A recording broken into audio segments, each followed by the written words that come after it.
Assalamualaikum warahmatullahi wabarakatuh. Selamat pagi Ibu Ainur Rosidah, selaku dosen pengampu mata kuliah Metodologi Penelitian Kualitatif dan teman-teman semua. Pertama-tama, marilah kita panjatkan puji syukur kita kepada Allah Subhanahu wa Ta'ala karena telah memberikan rahmat kesehatan dan keselamatan sehingga kita hari ini dapat membahas materi dengan topik rumusan masalah. Kami dari kelompok 4, nama saya Intan Fadilah sebagai moderator, Septi Widiantika sebagai materi 1, Bella Nafasari sebagai materi 2. Baik teman-teman, langsung saja kita mulai dengan membaca basmalah bersama-sama. Bismillahirrahmanirrahim. Selanjutnya penyampaian materi oleh Septi Widiantika. Baik, di sini saya akan menjelaskan tentang materi rumusan masalah. Yang pertama yaitu pengertian rumusan masalah. Merupakan suatu pertanyaan yang akan dicarikan jawabannya melalui pengumpulan data. Bentuk-bentuk rumusan masalah penelitian ini berdasarkan penelitian menurut tingkat eksplanasi. Sugiono.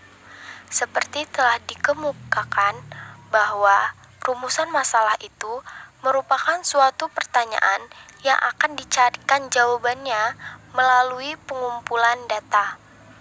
Bentuk-bentuk rumusan masalah penelitian ini dikembangkan berdasarkan penelitian menurut tingkat eksplanasi.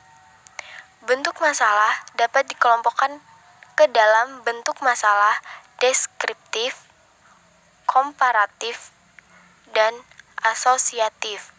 Jadi, pengertian rumusan masalah adalah dari beberapa pertanyaan atau suatu pertanyaan yang akan dicarikan jawabannya melalui pengumpulan data sehingga bisa memecahkan suatu permasalahan tersebut.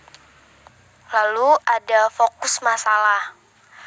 Menurut Hopkins bahwa ada beberapa pertanyaan yang dapat menolong pengajar untuk mencari fokus permasalahannya. Di antaranya, apa yang sekarang sedang terjadi? Apakah yang sedang berlangsung itu mengandung permasalahan? Apa yang dapat saya lakukan untuk mengatasi masalah tersebut? Saya ingin memperbaiki. Saya mempunyai gagasan yang ingin saya cobakan di kelas. Apa yang dapat saya lakukan dengan hal semacam itu?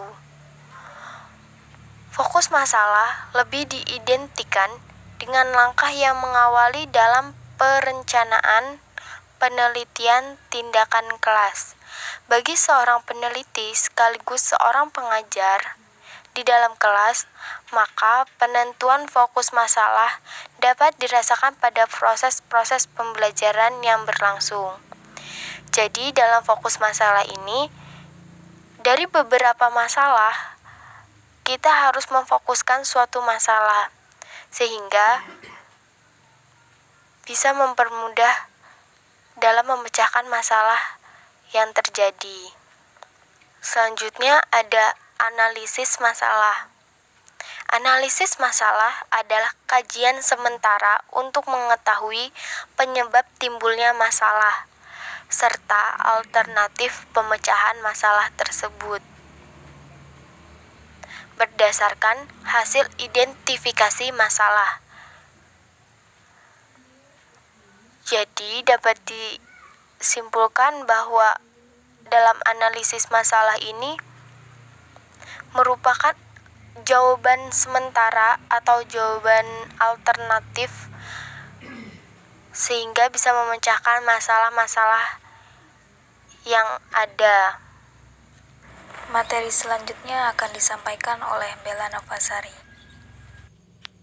Model perumusan masalah. Yang pertama, rumusan masalah deskriptif. Rumusan masalah deskriptif adalah suatu rumusan masalah yang berkenaan dengan pertanyaan terhadap keberadaan variabel atau variabel yang berdiri sendiri. Jadi, dalam penelitian ini, Peneliti tidak membuat perbandingan variabel itu pada sampel yang lain dan mencari hubungan variabel itu dengan variabel yang lain.